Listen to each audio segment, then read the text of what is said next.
Welcome बच्चों। उम्मीद करता हूँ आप सब ठीक होंगे और आपकी तैयारी भी अच्छी चल रही होगी। यहाँ पे हम जेईई मेंस 2025 के PYQs की सीरीज़ कर रहे हैं, जिसमें आपको कैपेसिटर का पार्ट 2 देखने को मिल रहा है, जिसमें हम क्वेश्चन नंबर 8 से स्टार्ट करेंगे। पार्ट 1 में हमने क्वेश्चन नंबर 1 to 7 तक देखे थे, पहले 7 सवाल। तो उनमें अगर आपने देख लिया है, कोई डाउट है तो आप पूछ सकते हैं हमसे, और वरना हम यहाँ पे स्टार्ट करते हैं नेक्स्ट पार्ट को। तो नेक्स्ट पार्ट में आप देख सकते हैं क्वेश्चन पूछ रहा हमें RC सर्किट। ये जो क्वेश्चन है हमारा RC सर्किट का है। तो RC सर्किट में क्या पूछ रहा था, की shown in the circuit is close at time zero. Time zero पे इस की को क्या कर दिया गया है, क्लोज कर दिया है। इनकरेक्ट ऑप्शन से इसका ध्यान रखें। बच्चे कई बार जल्दबाजी में क्या करते हैं, करेक्ट इनकरेक्ट को नहीं देखते हैं, तो आपको ये चीज़ें ध्यान रखनी है कि इनकरेक्ट पूछ रहा है या करेक्ट पूछ रहा है। रिगार्डिंग कंडीशन है टाइम जीरो। तो टाइम जीरो पे मैं बता दूं आपको एक कैपेसिटर के लिए कि मान लीजिए कैपेसिटर है और ये रजिस्टर है और इसके एक सेल जिसकी EMF E है उससे कनेक्ट किया है। तो टाइम जीरो पे कैपेसिटर किसकी तरह बिहेव करता है, कैपेसिटर पे चार्ज जीरो होता है, तो Q is equal to C B. आप देखिए, तो इनिशियली कैपेसिटर पे चार्ज जीरो है, तो इसके क्रॉस पोटेंशियल डिफरेंस भी क्या होगा, जीरो होगा। तो यहाँ पे पोटेंशियल डिफरेंस जीरो होगा, तो आप देखिए यहाँ पे पोटेंशियल जीरो, यहाँ पे पोटेंशियल E, यहाँ पे पोटेंशियल E, तो यहाँ पे पोटेंशियल क्या हो जाएगा, E हो जाएगा, और यहाँ पे पोटेंशियल जीरो। तो सर्किट में करंट क्या होता है, मैक्सिमम होता है।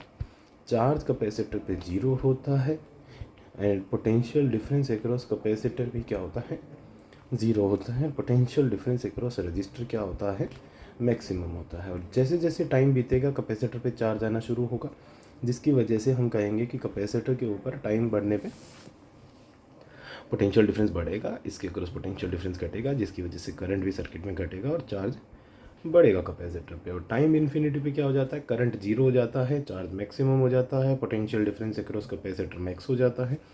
तो ये कहानी हमने टाइम ज़ीरो के लिए कही। और अगर मैं टाइम इन्फिनिटी के लिए अगर आपको समझाऊं, तो करंट क्या हो जाता है सर्किट में, कैपेसिटर के जीरो, चार्ज कैपेसिटर पे maximum, delta we across capacitor is maximum, and delta we across register is zero.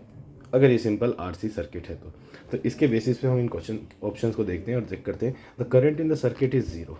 क्या सर्किट में करंट जीरो है, नहीं सर, इस समय पे करंट क्या है, मैक्सिमम। ये इनकरेक्ट है। The voltage across the capacitor is minimum, बिल्कुल सही। The current in the circuit is maximum, बिल्कुल सही। द वोल्टेज और वोल्टेज अक्रॉस रजिस्टर भी क्या है, इस समय पे मैक्सिमम है। तो यहाँ पे जो इनकरेक्ट ऑप्शन है वो कौन सा हो जाएगा, हमारा ए ऑप्शन। तो ध्यान रखिए आप, टाइम जीरो पे कैपेसिटर RC सर्किट में आप इन चीज़ों का ध्यान रखेंगे, और टाइम इन्फिनिटी पे आप इन चीज़ों का ध्यान रखिए। जिस भी चीज़ पे पूछ रहा है आपसे, टाइम इन्फिनिटी भी पूछ सकता है और टाइम ज़ीरो की कंडीशन भी पूछ सकता है RC सर्किट में। ओके, तो नेक्स्ट हम क्वेश्चन पे चलते हैं, क्वेश्चन नंबर 9। क्वेश्चन नंबर 9 क्या कह रहा है हमारे पास, इक्विवेलेंट कैपेसिटेंस निकालने का है विद डाइलेक्ट्रिक। तो अगर आपने पार्ट 1 भी देखा होगा तो उसमें हमने बताया था कि जो कैपेसिटेंस होती है वो K टाइम्स हो जाती है एप्सिलॉन नॉट A/d के, where K is dielectric constant. K क्या हो जाता है हमारा, डाइलेक्ट्रिक कांस्टेंट। इस कंडीशन में मैं अगर देखूं तो मेरे को A और B के बीच में निकालना है, तो ये जो सर्किट होगा मेरा इस प्रकार बनेगा कि दो कैपेसिटर ये सीरीज में और इनके साथ ये वाला सर्किट क्या होगा मेरा, पैरेलल में। इस प्रकार से सर्किट बनाएंगे हम। तो यहाँ पे देखिए आप कि इस वाले कैपेसिटर की कैपेसिटेंस क्या होगी। तो आपको अभी दिखाया कि K times epsilon not A/d, तो इसका K1 एप्सिलॉन नॉट, एरिया देखिए कितना हो गया, आधा हो गया। तो एरिया क्या लिखेंगे, A/2, एंड डिस्टेंस भी कितना है, आधा है, दैट इज D/2। तो 2 से 2 कैंसिल हो जाएगा। सिमिलरली इसके लिए लिखेंगे तो K2 epsilon not A/2 divided by D/2, तो ये कैंसिल हो जाएगा। तो यहाँ पे ये दोनों कॉम्बिनेशन क्या है, सीरीज़ की है, और सीरीज़ में सी नेट क्या आता है, series C net is C1 C2 by C1 plus C2, and parallel के लिए सी net is C1 plus C2। और इसकी जो हमारी कैपेसिटेंस आएगी तीसरे वाले कैपेसिटर की क्या आएगी, K3 एप्सिलॉन नॉट A/2, और डिस्टेंस तो D है, ये कंप्लीट D है इसका डिस्टेंस। यहाँ पे देखिए इन दोनों के लिए हम सीरीज कॉम्बिनेशन यूज़ करेंगे तो क्या हो जाएगा, C net is K1 epsilon naught A by D into K2 epsilon naught A by D divided by K1 plus K2 into epsilon naught A by D।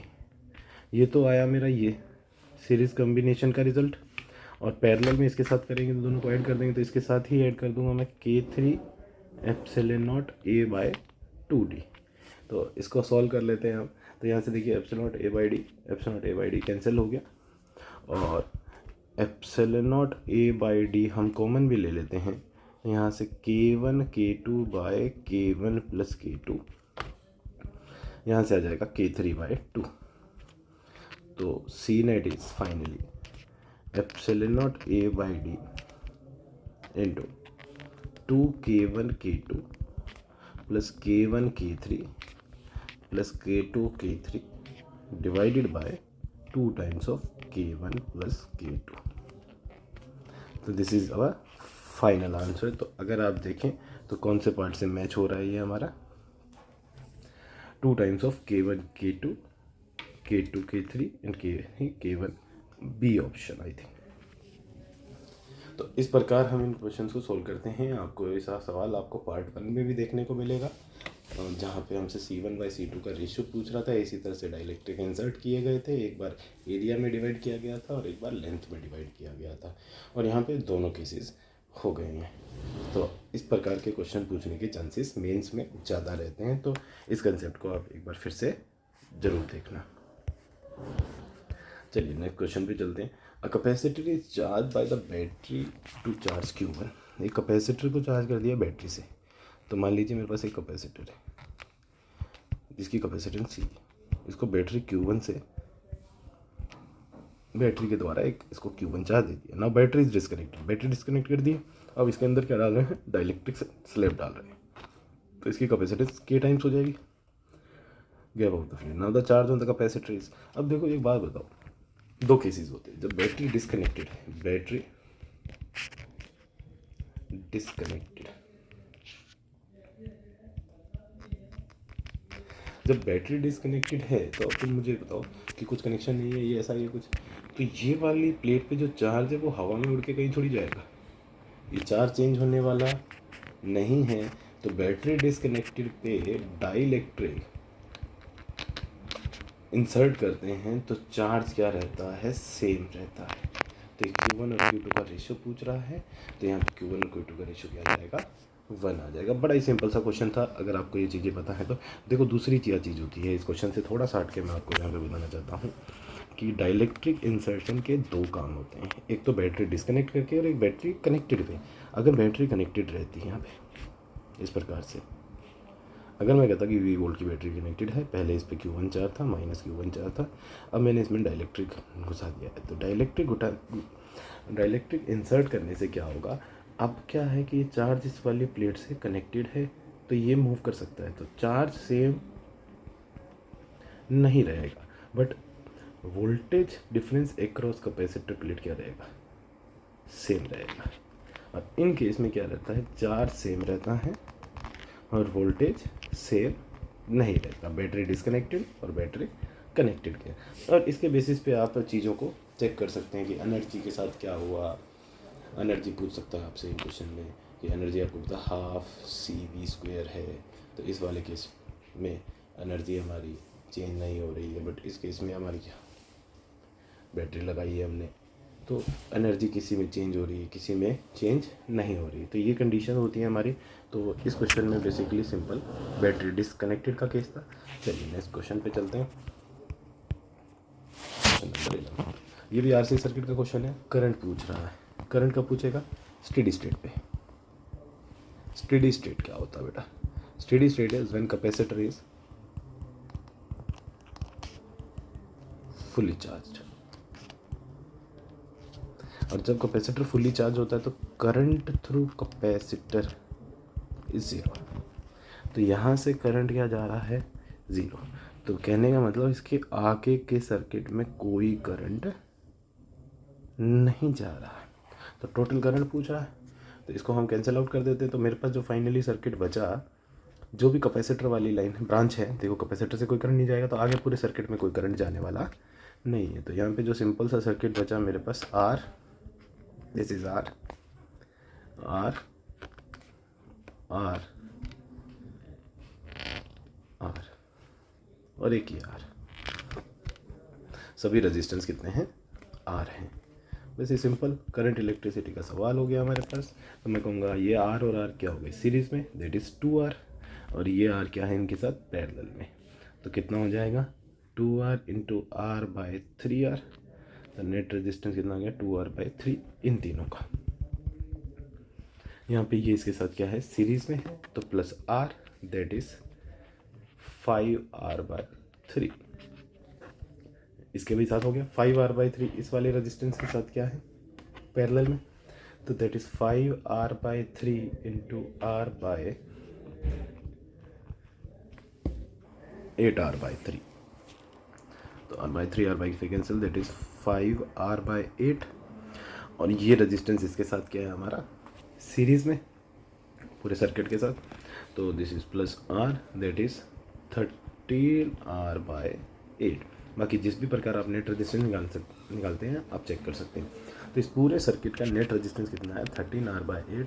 तो I is equal to delta V/R। तो आप कहेंगे कि potential difference कितना है V और net resistance कितना है 13R/8। तो करंट कितना हो जाएगा 8/13R। सी ऑप्शन आपको देखने को मिलेगा यहाँ पे करेक्ट ऑप्शन। ओके, तो इस प्रकार हम चेक करते हैं। तो आपको ध्यान रखना है कि जब मेरे से इस तरह से करंट पूछा गया होगा तो वो इनफाइनाइट टाइम पे पूछा गया होगा जब कैपेसिटर फुल्ली चार्ज हो गया होगा, वरना वो मेंशन करेगा, ठीक है। तो उस समय पे आप कैपेसिटर वाली ब्रांच से करंट को क्या कर देंगे, जीरो कर देंगे। नेक्स्ट क्वेश्चन पे चलता हूँ मैं। During the charging of the capacitor of 2.5 microfarad in DC circuit, the displacement current is found to be 0.5 milliampere.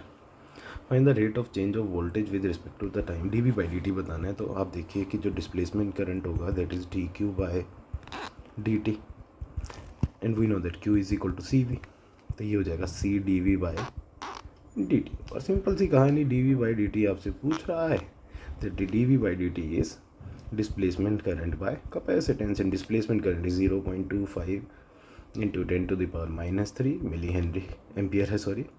और कैपेसिटेंस जो है 2.5 इंटू 10⁻⁻6, दैट इज़ सॉल्व करेंगे तो 100 वोल्ट पर सेकेंड आ जाएगा। तो आपका जो करेक्ट ऑप्शन रहेगा सी ऑप्शन रहेगा यहाँ पे। Simple displacement current that is rate of change of charge.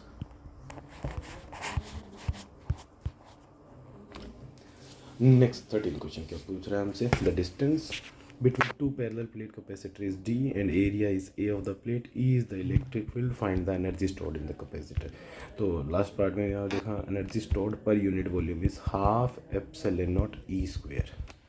तो टोटल एनर्जी स्टोर पूछ रहा है तो half epsilon not E square into volume, and volume of the capacitor is, ये प्लेट है हमारे पास जिसका एरिया क्या है A और इन प्लेट्स के बीच में डिस्टेंस कितना है D। तो वॉल्यूम कितना हो जाएगा एरिया इंटू T। तो वॉल्यूम इज, तो energy stored is half epsilon not E square into A into T. This is energy stored, simple सी कहानी, half epsilon not D A E square. तो A option यहाँ पे correct option रहने वाला। चलिए बेटा नेक्स्ट क्वेश्चन पे चलते हैं हम। Question number 14। क्वेश्चन नंबर 14 क्या कहता है, बड़ा ही सिंपल सा बेसिक कैलकुलेशन का क्वेश्चन है, इसमें ज़्यादा कोई रॉकेट साइंस नहीं है। तो ये कह रहा है कि parallel plate capacitor was made with the two rectangular plate each of length 3 centimeter and breadth 1 centimeter. बहुत बढ़िया, ऐसे दो प्लेट्स लगाई इन्होंने, and the separation between the plate is 3 micrometer.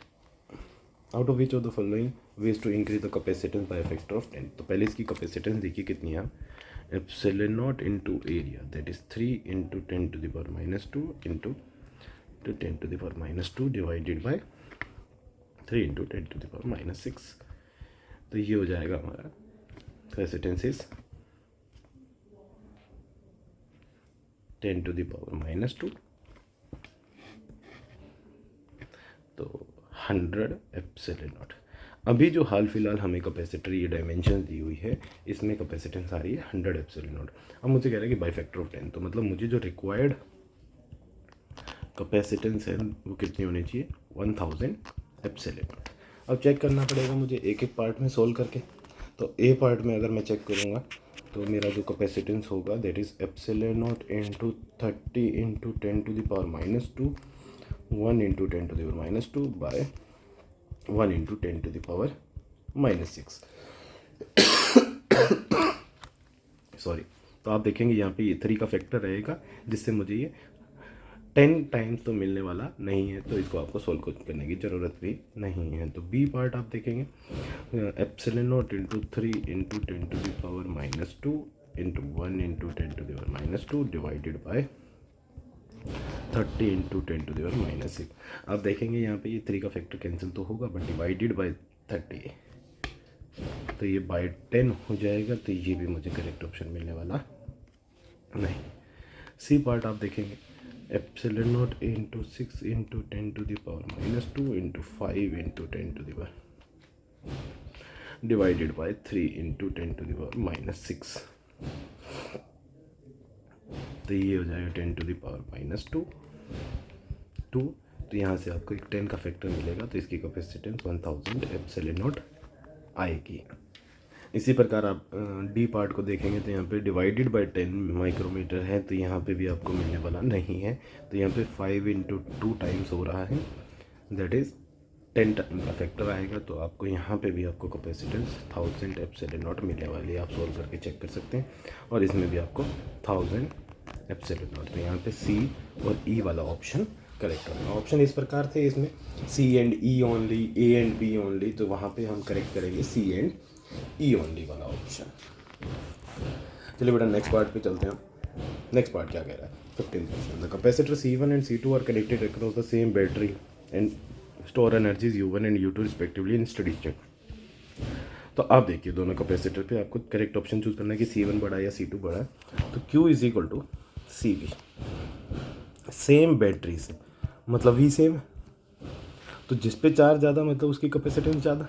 तो चार्ज किस पे ज़्यादा है, C2 वाले पे। तो charge on 2 is greater than, आप देख सकते हैं charge on 2 is greater than charge on 1। तो C2V is greater than C1V, V same है, तो C2 is greater than C1 आ गया। और एनर्जी स्टोर क्या होता है, हाफ CV², V सेम है दोनों के लिए, तो जिसकी कैपेसिटेंस ज़्यादा उसी में एनर्जी स्टोर ज़्यादा होगी। तो हमारे पास जो करेक्ट ऑप्शन आएगा वो बी वाला ऑप्शन आएगा। ओके बेटा, तो उम्मीद करता हूँ आप सबको ये समझ में आया होगा। तो इसके आगे का एक लास्ट पार्ट आएगा कैपेसिटर का, वो इसके बाद में आपको देखने को मिलेगा, जल्द ही मैं अपलोड करूँगा इसके बाद। तो अभी तक हम पहले 15 क्वेश्चन देख चुके हैं 2025 में जो आए गए हैं। तो इनकी मदद से आप 2026 में और आने वाले ईयर में हेल्प ले सकते हैं। तो कम से कम आपको PYQs तो करके जाने चाहिए। और इसके बाद में जो आने वाली है हमारी सीरीज़ 2026 के PYQs की सीरीज़ आएगी। तब तक के लिए बेटा बाय।